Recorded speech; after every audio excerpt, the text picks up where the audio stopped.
विद्यार्थियों, dust of snow class 10 का ये जो है पोएम है, डस्ट ऑफ स्नो में रॉबर्ट फर्स्ट ने लिखा इसको।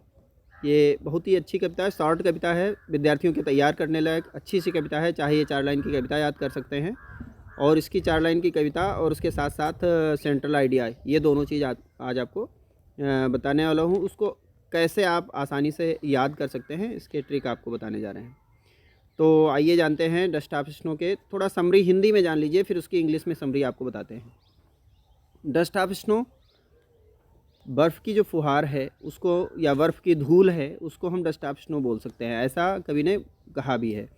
2 प्रकार के मूड जो होते हैं उसको कवि ने अवतरित किया है। एक तो एक ख़राब से मूड के से जब उसके ऊपर डस्ट ऑफ स्नो यानी उस बर्फ़ की धूल पड़ती है, यानी बर्फ़ की फुहार पड़ती है, तब उसका जो मूड होता है वो चेंज हो जाता है।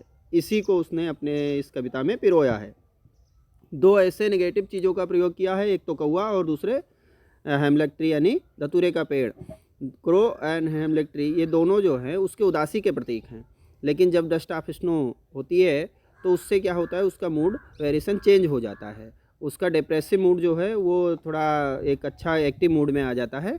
इसी को कवि ने इसमें बताया है। इसको आप चाहो तो इसी के अनुसार, जैसे अभी बताया, इसको आप कन्वर्ट कर लो इंग्लिश में, और इंग्लिश में कन्वर्ट करके इसकी आप सेंट्रल आइडिया लिख सकते हो। और इसका जो पोएम है वो पोएम मैं आपको एक बार पढ़ के सुनाए देता हूँ। देखिए, द वे ये crow shook down on me, the dust of snow from a hemlock tree has given my heart ये change of mood and saved some part of a day I had rued. आप इसमें देख सकते हैं। अब इस poem की central idea देखें। लिखा है, dust of snow is a short poem describe a simple moment which has longer significance.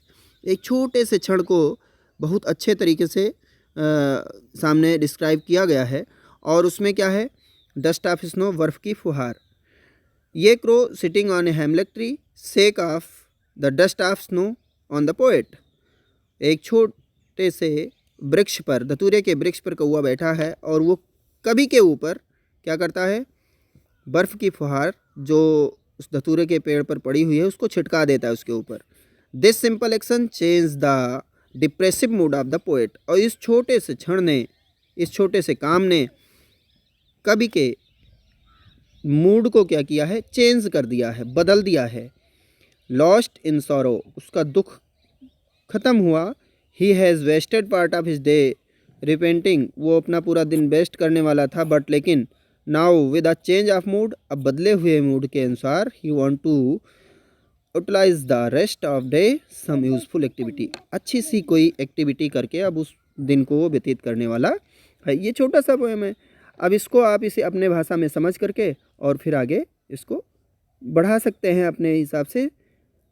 सारांश लिखना होता है, सेंट्रल आइडिया केंद्रीय विचार है उस पोएम का, ऐसे हम लिखेंगे।